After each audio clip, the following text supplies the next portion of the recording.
ನಮಸ್ಕಾರ ಸ್ನೇಹಿತರೆ, welcome back to my YouTube channel. ಈ ಕ್ಲಾಸ್ನಲ್ಲಿ ನಾನು ನಿಮಗೆ ಒಂದು ಆಬ್ಜೆಕ್ಟನ್ನು ಹೇಗೆ ಸ್ಪೀಡಾಗಿ ಮೂವ್ ಮಾಡುವುದು ಎಂದು ನಾನು ನಿಮಗೆ ತಿಳಿಸಿಕೊಡುತ್ತೇನೆ. ಮೊದಲಿಗೆ ನೀವು ಒಂದು ಆಬ್ಜೆಕ್ಟನ್ನಾದರೂ ಕ್ರಿಯೇಟ್ ಮಾಡಿಕೊಳ್ಳಿ ಅಥವಾ ಒಂದು ಇಮೇಜನ್ನಾದರೂ ಇಂಪೋರ್ಟ್ ಮಾಡಿಕೊಳ್ಳಿ. ನಾನು ಈಗ ಒಂದು ಇಮೇಜನ್ನು ಇಂಪೋರ್ಟ್ ಮಾಡಿಕೊಂಡು ನಿಮಗೆ ಅದರ ಸ್ಪೀಡನ್ನು ಜಾಸ್ತಿ ಮಾಡಿ ನಿಮಗೆ ನಾನು ತೋರಿಸುತ್ತೇನೆ. ಮೊದಲಿಗೆ ಒಂದು ಇಮೇಜನ್ನು ಡ್ರ್ಯಾಗ್ ಮಾಡಿಕೊಳ್ಳುತ್ತಿದ್ದೇನೆ. ನೋಡಿ, ನಾನು ಒಂದು ಪ್ಲೇನ್ ಇಮೇಜನ್ನು ಡ್ರ್ಯಾಗ್ ಮಾಡಿಕೊಂಡಿದ್ದೇನೆ.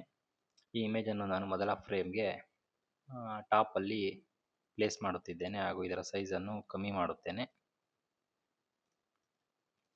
ಈಗ ನನಗೆ ಇನ್ನೊಂದು ಪ್ಲೇನ್ನ ಅವಶ್ಯಕತೆ ಇದೆ. ಈಗ ನಾನು ಇನ್ನೊಂದು ಲೇಯರನ್ನು ಸೆಲೆಕ್ಟ್ ಮಾಡಿಕೊಂಡು ಪ್ಲೇನನ್ನು ಸೆಲೆಕ್ಟ್ ಮಾಡಿಕೊಂಡು ವಿತ್ ಹಾಲ್ಟನ್ನು ಹೋಲ್ಡ್ ಮಾಡಿ ಕೆಳಗಡೆ ಡ್ರ್ಯಾಗ್ ಮಾಡಿದಾಗ ನಮಗೆ ಡೂಪ್ಲಿಕೇಟ್ ಆಗುತ್ತದೆ. ಇದನ್ನು ನಾನು ಕಂಟ್ರೋಲ್ ಎಕ್ಸ್, ಲೇಯರ್ 2ಗೆ ಬಂದು ಕಂಟ್ರೋಲ್ ವಿ ಪೇಸ್ಟ್ ಮಾಡುತ್ತೇನೆ. ನೀವು ಕಂಟ್ರೋಲ್ ಶಿಫ್ಟ್ ವಿ ಪ್ಲೇಸ್ ಮಾಡಿದರೆ ನಿಮಗೆ ಆ ಪ್ಲೇನ್ ಯಾವ ಪ್ಲೇಸ್ನಲ್ಲಿ ಡೂಪ್ಲಿಕೇಟ್ ಆಗಿತ್ತೋ ಅದೇ ಪ್ಲೇಸ್ನಲ್ಲಿ ಪೇಸ್ಟ್ ಆಗುತ್ತದೆ. ಈಗ ನಾನು ಮಾಡಿ ನಿಮಗೆ ತೋರಿಸುತ್ತೇನೆ. ಈಗ ನಾನು ಅಂಡು ಮಾಡುತ್ತೇನೆ, control Z, control shift V. ನೋಡಿ, ಈಗ ಅದೇ ಪ್ಲೇನ್ ನಾನು ಡೂಪ್ಲಿಕೇಟ್ ಮಾಡಿದ ಜಾಗದಲ್ಲೇ ಪೇಸ್ಟ್ ಆಗಿದೆ. ಈಗ ನಾನು ಎರಡು ಪ್ಲೇನ್ಗಳನ್ನು ಕನ್ವರ್ಟ್ ಸಿಂಬಲ್ ಮಾಡಿಕೊಳ್ಳುತ್ತೇನೆ. ನಂತರ ಎರಡು ಪ್ಲೇನ್ಗಳನ್ನು ಸೆಲೆಕ್ಟ್ ಮಾಡಿಕೊಂಡು ನನಗೆ ಎಲ್ಲಿಯವರೆಗೆ ಫ್ರೇಮ್ಗಳು ಬೇಕು ಅಲ್ಲಿಯವರೆಗೆ ಫ್ರೇಮನ್ನು ಸೆಲೆಕ್ಟ್ ಮಾಡಿಕೊಂಡು ನಾನು ಇನ್ಸೆಟ್ ಕೀ ಫ್ರೇಮನ್ನು ಆ್ಯಡ್ ಮಾಡುತ್ತೇನೆ. ಎರಡು ಪ್ಲೇನ್ಗಳಿಗೂ ನಾನು ಇನ್ಸೆಟ್ ಕೀ ಫ್ರೇಮನ್ನು ಆ್ಯಡ್ ಮಾಡಿದ್ದೇನೆ. ಕೊನೆಯ ಫ್ರೇಮ್ಗೆ ಬಂದು ನಾನು ಎರಡು ಪ್ಲೇನ್ಗಳನ್ನು ಸೆಲೆಕ್ಟ್ ಮಾಡಿ ಮೂವ್ ಮಾಡುತ್ತೇನೆ. ಈಗ ನಾನು ನೆಕ್ಸ್ಟ್ ಲೇಯರನ್ನು ಸೆಲೆಕ್ಟ್ ಮಾಡಿ right click, create classic twin ಅನ್ನು ಕ್ಲಿಕ್ ಮಾಡುತ್ತೇನೆ. ಈಗ ನಾನು ಒಂದು ಪ್ಲೇನ್ ಮೂವ್ ಆಗುತ್ತಿದೆ. ಎರಡನೇ ಲೇಯರ್ಗೂ ಕೂಡ ಲೇಯರ್ನ ಸೆಲೆಕ್ಟ್ ಮಾಡಿಕೊಂಡು ಕ್ರಿಯೇಟ್ ಕ್ಲಾಸಿಕ್ ಟ್ವಿನ್ ಅನ್ನು ಕೊಡುತ್ತಿದ್ದೇನೆ. ಈಗ ಎರಡು ಪ್ಲೇನ್ಗಳು ಒಂದೇ ಟೈಮಿನಲ್ಲಿ ಎಂಡ್ನ ಫ್ರೇಮನ್ನು ತಲುಪುತ್ತಿವೆ. ನಿಮಗೆ ನಾನು ಈಗ ತೋರಿಸುತ್ತೇನೆ. ಎಂಡ್ನ ಫ್ರೇಮ್ನಲ್ಲಿ ಎರಡು ಪ್ಲೇನ್ಗಳು ಒಂದೇ ಸಮಯದಲ್ಲಿ ಬಂದು ತಲುಪುತ್ತಿವೆ. ಈಗ ನನಗೆ ಮೊದಲನೇ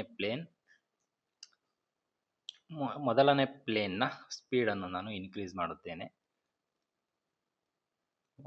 ಫ್ರೇಮನ್ನು ಸೆಲೆಕ್ಟ್ ಮಾಡಿ ಇಲ್ಲಿ ಆಬ್ಜೆಕ್ಟಲ್ಲಿ ಫ್ರೇಮ್ಗೆ ಬನ್ನಿ. ಫ್ರೇಮ್ನಲ್ಲಿ ಎಫೆಕ್ಟನ್ನು ಕ್ಲಿಕ್ ಮಾಡಿ ಇಲ್ಲಿ ನಮಗೆ ಡಿಫಾಲ್ಟ್ ಆ್ಯನಿಮೇಷನ್ಗಳು ಸಿಗುತ್ತವೆ. ಇವುಗಳನ್ನು ಬಳಸಿಕೊಂಡು ನಾವು ಫಾಸ್ಟ್ ಅಥವಾ ಸ್ಲೋ ಮಾಡಿಕೊಳ್ಳಬಹುದು. ನೋಡಿ, ನಾನೀಗ ಈಸಿ ಇನ್ ಮಾಡುತ್ತೇನೆ. ಈಸಿ ಇನ್, ಈಸಿ ಔಟ್, ಈಸಿ ಇನ್ ಔಟ್, ಅಥವಾ ನಾವು ಕಸ್ಟಮ್ ನಮ್ಮದೇ ಆದ ಒಂದು ಓನ್ ಸ್ಪೀಡ್ನ ಡಿಸೈನ್ ಮಾಡಿಕೊಳ್ಳಬಹುದು. ಈಗ ನಾನು ಈಸಿ ಇನ್ ಮಾಡುತ್ತೇನೆ. ಈಸಿ ಇನ್ನಲ್ಲಿ ನಮಗೆ ಹಲವಾರು ಟೈಪ್ಸ್ ಆಫ್ ಮೂಮೆಂಟ್ಗಳಿವೆ.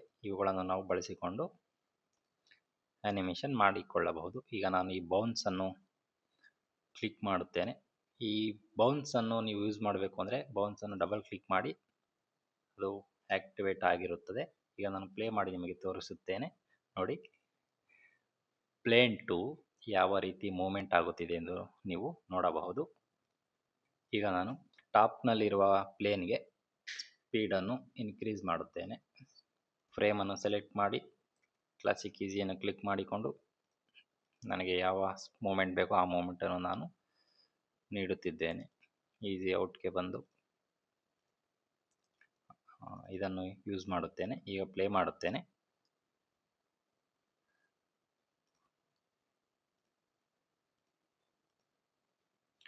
ನೋಡಬಹುದು, ಎರಡೂ ಪ್ಲೇನ್ಗಳ ಟೈಮಿಂಗ್ಸ್ ಬೇರೆ ಬೇರೆಯಾಗಿದೆ. ಈ ರೀತಿ ನಾವು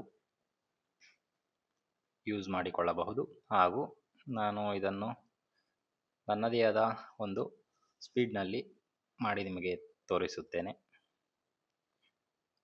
ಈಗ ನಾನು ಎಲ್ಲವನ್ನು ಸೆಲೆಕ್ಟ್ ಮಾಡಿ ಎರಡು ಫ್ರೇಮನ್ನು ಸೆಲೆಕ್ಟ್ ಮಾಡುತ್ತೇನೆ. ಎಫೆಕ್ಟ್ಗೆ ಬಂದು ಡಬಲ್ ಕ್ಲಿಕ್ ಮಾಡಿ ಎರಡು ಪ್ಲೇನ್ಗಳು ಮೊದಲಿನ ಸ್ಥಾನಕ್ಕೆ ಬರುವ ಹಾಗೆ ಮಾಡಿ ನಂತರ ನಿಮಗೆ ಯಾವ ಪ್ಲೇನ್ ಮೂವ್ಮೆಂಟ್ ಆಗಬೇಕು ಆ ಪ್ಲೇನನ್ನು ಸೆಲೆಕ್ಟ್ ಮಾಡಿಕೊಂಡು ಇಲ್ಲಿ ಒಂದು ಎಫೆಕ್ಟ್ನ ರೈಟ್ ಸೈಡಲ್ಲಿ ಇಲ್ಲೊಂದು ಪೆನ್ ಆಪ್ಷನ್ ಇದೆ. ಈ ಪೆನ್ನನ್ನು ಕ್ಲಿಕ್ ಮಾಡಿದ ನಂತರ ಒಂದು ಟ್ಯಾಬ್ ಓಪನ್ ಆಗುತ್ತದೆ. ನಂತರ ಇಲ್ಲೊಂದು ಬಟನ್ ಇದೆ ನೋಡಿ, ಈ ಬಟನ್ ಅನ್ನು ಕ್ಲಿಕ್ ಮಾಡಿ ನಮಗೆ ಒಂದು ಲೈನ್ ಆಕ್ಟಿವೇಟ್ ಆಗುತ್ತದೆ. ಈ ಲೈನನ್ನು ನಾವು ಯಾವ ರೀತಿ ಬೇಕಾದರೂ ಯಾವ ರೀತಿ ಆ್ಯನಿಮೇಟ್ ಮಾಡುತ್ತೀವೋ ಆ ರೀತಿ ನಮಗೆ ಪ್ಲೇನ್ನ ಸ್ಪೀಡು ಮೂವ್ ಆಗುತ್ತದೆ. ಈಗ ನಾನು ನಿಮಗೆ ಮಾಡಿ ತೋರಿಸುತ್ತೇನೆ. ಇಲ್ಲಿ ನೇಮ್ ಕೂಡ ಚೇಂಜ್ ಮಾಡಿಕೊಳ್ಳಬಹುದು. ನಾನು ಈಗ ಪ್ಲೇನ್ ಅಂತ ಸೇವ್ ಮಾಡುತ್ತೇನೆ.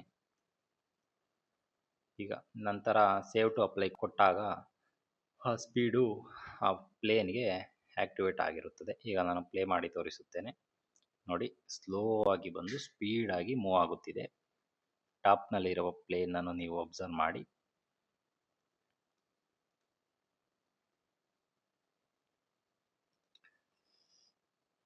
ಈ ರೀತಿ ನಾವು ಆ್ಯನಿಮೇಷನ್ ಮಾಡುವಾಗ ಬಳಸಿದಾಗ ತುಂಬ ವಿಡಿಯೋಗಳು ಚೆನ್ನಾಗಿ ಬರುತ್ತವೆ. ಈ ರೀತಿ ಮಾಡಿಕೊಂಡು ನಾವು ಸ್ಪೀಡ್ ಅನ್ನು ಸ್ಲೋ ಅಥವಾ ಫಾಸ್ಟ್ ಆಗಿ ಮಾಡಿಕೊಂಡು ಕ್ಯಾರೆಕ್ಟರ್ ಆ್ಯನಿಮೇಷನ್, ವಾಕಿಂಗ್ ಆ್ಯನಿಮೇಷನ್ಗಳನ್ನು ಮಾಡಿಕೊಳ್ಳಬಹುದು. ಈಗ ನಾನು ಎಲ್ಲವನ್ನು ರಿಮೂವ್ ಮಾಡುತ್ತೇನೆ. ನಾನು ಇಲ್ಲಿ ಸೆಟ್ಟಿಂಗ್ ಆಪ್ಷನ್ ಇದೆಯಲ್ಲ, ಇದನ್ನು ಕ್ಲಿಕ್ ಮಾಡಿ ರೀಸೆಟ್ ಸೆಟ್ಟಿಂಗ್ ಕೊಟ್ಟರೆ ಎಲ್ಲವೂ ಮೊದಲಿನ ಸ್ಥಾನಕ್ಕೆ ಬರುತ್ತದೆ. ಈಗ ನಾನು ಪ್ಲೇ ಮಾಡುತ್ತೇನೆ. ಎರಡು ಪ್ಲೇನ್ಗಳು ಒಂದೇ ಸಮಯದಲ್ಲಿ ಚಲಿಸುತ್ತಿವೆ. ಈಗ ನಾನು ಫ್ರೇಮ್ನಲ್ಲಿ ಹಲವಾರು ಟೂಲ್ಸ್ಗಳಿವೆ. ಇವುಗಳ ಬಗ್ಗೆ ಸಂಪೂರ್ಣವಾಗಿ ಮುಂದಿನ ಹಂತಗಳಲ್ಲಿ ಪ್ರಾಕ್ಟಿಕಲ್ ಮಾಡುವುದರ ಮೂಲಕ ನಾವು ಹಂತ ಹಂತವಾಗಿ ತಿಳಿದುಕೊಳ್ಳೋಣ. ಈಗ ನೆಕ್ಸ್ಟ್ ಟಾಪಿಕ್ನ ಬಗ್ಗೆ ತಿಳಿದುಕೊಳ್ಳೋಣ. ಈಗ ನಾನು ಎಲ್ಲವನ್ನು ಡಿಲೀಟ್ ಮಾಡುತ್ತಿದ್ದೇನೆ. Control halt A, all select, right click, remove frames, ಎಲ್ಲವೂ ಡಿಲೀಟ್ ಆಗಿದೆ. ಈಗ ನಾವು ಬೋನ್ ಟೂಲ್ನ ಬಗ್ಗೆ ತಿಳಿದುಕೊಳ್ಳೋಣ. ಮೊದಲಿಗೆ ಒಂದು ಆಬ್ಜೆಕ್ಟನ್ನು ಕ್ರಿಯೇಟ್ ಮಾಡಿಕೊಳ್ಳಿ. ನಾನು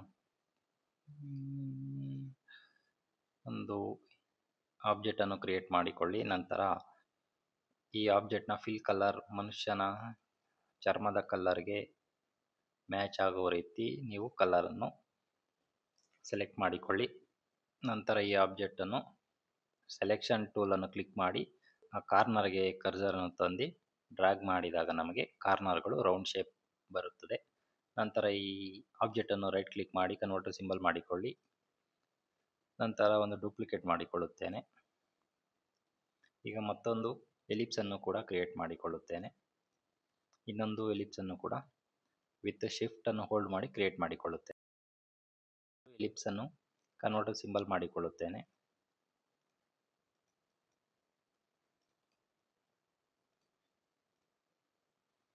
ನಾನು ಸ್ಟ್ರೋಕ್ನ ಆಫ್ ಮಾಡಿದ್ದೀನಿ. ಈಗ ನಾನು ಬೌಂಡ್ ಟೂಲ್ನ ಹೇಗೆ ಯೂಸ್ ಮಾಡೋದು ಅಂತ ನಿಮಗೆ ತಿಳಿಸಿಕೊಡುತ್ತೇನೆ. ಟೂಲ್ ಪ್ಯಾನಲ್ನಲ್ಲಿ ಬೌಂಡ್ ಟೂಲ್ ನಿಮಗೆ ಕಾಣಿಸದೆ ಹೋದರೆ ಈ 3 ಡಾಟ್ ಮೇಲೆ ಕ್ಲಿಕ್ ಮಾಡಿ. ಇಲ್ಲಿ ಬೌಂಡ್ ಟೂಲ್ ಇರುತ್ತದೆ, ಇದನ್ನು ಡ್ರ್ಯಾಗ್ ಮಾಡಿಕೊಳ್ಳಿ. ಬೌಂಡ್ ಟೂಲ್ನ ಶಾರ್ಟ್ಕಟ್ ಕೀ ಎಮ್. ಈ ಬೌಂಡ್ ಟೂಲ್ನ ಕ್ಲಿಕ್ ಮಾಡಿ ಮೇನ್ ಆಬ್ಜೆಕ್ಟ್ನ ಆ್ಯಂಕರ್ ಪಾಯಿಂಟ್ನಲ್ಲಿ ಮೇನ್ ಆಬ್ಜೆಕ್ಟ್ನ ಮೇಲೆ ಕ್ಲಿಕ್ ಮಾಡಿದಾಗ ನಮಗೆ ಬೌಂಡ್ ಟೂಲ್ ಆಕ್ಟಿವೇಟ್ ಆಗುತ್ತದೆ. ಮತ್ತು ಇನ್ನೊಂದು ಆಬ್ಜೆಕ್ಟ್ನ ಪಾಯಿಂಟ್ನ ಬಳಿ ತೆಗೆದುಕೊಂಡು ಹೋದಾಗ ಆ ಬೌಂಡ್ ಟೂಲ್ ಇನ್ನೊಂದು ಆಬ್ಜೆಕ್ಟ್ಗೆ ಕನೆಕ್ಟ್ ಆಗುತ್ತದೆ. ನೋಡಿ, ನಾನು ಈಗ ಇನ್ನೊಂದು ಆಬ್ಜೆಕ್ಟ್ ಕೂಡ ಕನೆಕ್ಟ್ ಮಾಡುತ್ತೇನೆ. ಫೈನಲ್ ಆಗಿ ನಾನು ಎಲಿಪ್ಸ್ನ ಸೆಂಟರ್ ಪಾಯಿಂಟ್ಗೆ ಕನೆಕ್ಟ್ ಮಾಡಿದ್ದೇನೆ. ಈಗ ನಾನು ಈ ಆಬ್ಜೆಕ್ಟ್ಗಳನ್ನು ಜೋಡಿಸಿ ಒಬ್ಬ ಮನುಷ್ಯ ಹಾಯ್ ಹೇಳುವ ರೀತಿ ನಾನು ಆ್ಯನಿಮೇಷನ್ ಮಾಡಿ ನಿಮಗೆ ತೋರಿಸುತ್ತೇನೆ. ಟ್ರಾನ್ಸ್ಫಾರ್ಮ್ ಟೂಲನ್ನು ಕ್ಲಿಕ್ ಮಾಡಿಕೊಳ್ಳಿ. ನಂತರ ಆಬ್ಜೆಕ್ಟ್ಗಳನ್ನು ಸೆಲೆಕ್ಟ್ ಮಾಡಿ ಜಾಯಿಂಟ್ ಮಾಡಿಕೊಳ್ಳಿ. ನಾನು ಈಗ ಎಲಿಪ್ಸನ್ನು ಕೂಡ ಜಾಯಿಂಟ್ ಮಾಡುತ್ತೇನೆ, ಸ್ಕೇಲ್ ಮಾಡುತ್ತೇನೆ. ಹಾಗೂ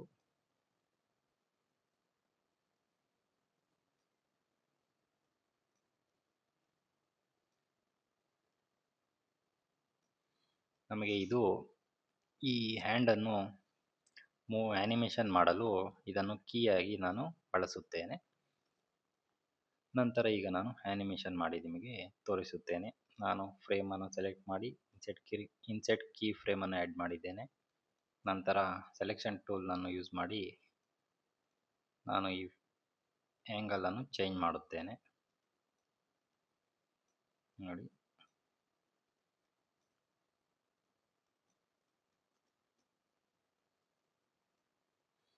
ಈಗ ನಾನು ಪ್ಲೇ ಮಾಡಿ ನಿಮಗೆ ತೋರಿಸುತ್ತೇನೆ. ಒಬ್ಬ ಮನುಷ್ಯ ನಿಮಗೆ ಹಾಯ್ ಮಾಡುವ ರೀತಿ ಕಾಣಿಸುತ್ತಿದೆ. ಈ ಎಲಿಪ್ಸ್ ಅನ್ನು ನಾನು ಈಗ ಆಫ್ ಮಾಡುತ್ತೇನೆ. ಆಬ್ಜೆಕ್ಟ್ ಅನ್ನು ಸೆಲೆಕ್ಟ್ ಮಾಡಿದ ನಂತರ ಆಬ್ಜೆಕ್ಟ್ಗೆ ಬಂದು ಕಲರ್ ಎಫೆಕ್ಟ್ನಲ್ಲಿ ಆಲ್ಫಾವನ್ನು ಸೆಲೆಕ್ಟ್ ಮಾಡಿಕೊಂಡು ಆಲ್ಫಾವನ್ನು 0 ಮಾಡಿ ನೋಡಿ. ನನಗೆ ಈ ರೀತಿ ಅನಿಮೇಷನ್ ಮಾಡಲು ತುಂಬ ಯೂಸ್ ಆಗುತ್ತದೆ. ಈಗ ನಾನು ಇದನ್ನು ಕರೆಕ್ಟಾಗಿ ಸೆಟ್ ಮಾಡಿ ನಿಮಗೆ ತೋರಿಸುತ್ತೇನೆ.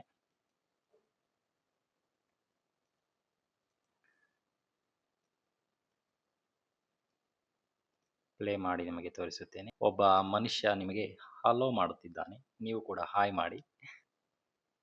ಈಗ ನಾನು ಹ್ಯಾಂಡ್ ನಾರ್ಮಲ್ ಸ್ಟೇಜ್ಗೆ ಬರುವ ಹಾಗೆ ಮಾಡಿ ನಿಮಗೆ ತೋರಿಸುತ್ತೇನೆ. ಮೊದಲಿಗೆ ನಾನು ಫಸ್ಟ್ ಫ್ರೇಮ್ನ ಕೀಯನ್ನು ಕಾಪಿ ಮಾಡಿಕೊಳ್ಳುತ್ತೇನೆ. ರೈಟ್ ಕ್ಲಿಕ್, ಕಾಪಿ ಪೋಸ್ ಮಾಡಿಕೊಂಡು ನಂತರ ಎಷ್ಟು ಸೆಕೆಂಡ್ ಬೇಕೋ ಅಲ್ಲಿ ಆ ಫ್ರೇಮನ್ನು ಸೆಲೆಕ್ಟ್ ಮಾಡಿಕೊಂಡು ಇನ್ಸೆಟ್ ಫ್ರೇಮನ್ನು ಆ್ಯಡ್ ಮಾಡಿ ನಂತರ ಸೆಲೆಕ್ಟ್ ಮಾಡಿರೋ ಫ್ರೇಮ್ ಮೇಲೆ ರೈಟ್ ಕ್ಲಿಕ್ ಮಾಡಿ ಪೇಸ್ಟ್ ಪೋಸನ್ನು ಕ್ಲಿಕ್ ಮಾಡುತ್ತೇನೆ. ಈಗ ನಾನು ನಿಮಗೆ ಪ್ಲೇ ಮಾಡಿ ತೋರಿಸುತ್ತೇನೆ ನೋಡಿ. ಕೈ ಮೇಲೆ ಹೋಗಿ ಮತ್ತೆ ಕೆಳಗಡೆ ಬರುತ್ತಿದೆ. ನಿಮಗೆ ಲೂಪ್ ಆಕ್ಟಿವೇಟ್ ಮಾಡಿ ತೋರಿಸುತ್ತೇನೆ. ಹಲೋ. ಈ ರೀತಿ ನಾವು ಅನಿಮೇಷನ್ ಮಾಡಬಹುದು. ಹಾಗೂ ಬೌಂಡ್ ಟೂಲ್ನಲ್ಲಿರುವ ಸಬ್ ಟೂಲ್ಗಳ ಬಗ್ಗೆ ಮುಂದಿನ ದಿನಗಳಲ್ಲಿ ಹಂತವಾಗಿ ತಿಳಿದುಕೊಳ್ಳೋಣ. ಮುಖ್ಯವಾಗಿ ನಾವು ಬೌಂಡ್ ಟೂಲನ್ನು ಹೆಚ್ಚಾಗಿ ಬಳಸುತ್ತೇವೆ. ಅದರ ಇಂಪಾರ್ಟೆನ್ಸನ್ನು ನಾನು ಮುಂದಿನ ದಿನಗಳಲ್ಲಿ ತಿಳಿಸಿಕೊಡುತ್ತೇನೆ. ಈ ವಿಡಿಯೋ ನಿಮಗೆ ತುಂಬ ಉಪಯೋಗವಾಗಿದ್ದರೆ ಲೈಕ್ ಮಾಡಿ, ಶೇರ್ ಮಾಡಿ ಹಾಗೂ ಸಬ್ಸ್ಕ್ರೈಬ್ ಆಗಿ. ಮುಂದಿನ ವಿಡಿಯೋದಲ್ಲಿ ಸಿಗೋಣ. ಧನ್ಯವಾದಗಳು.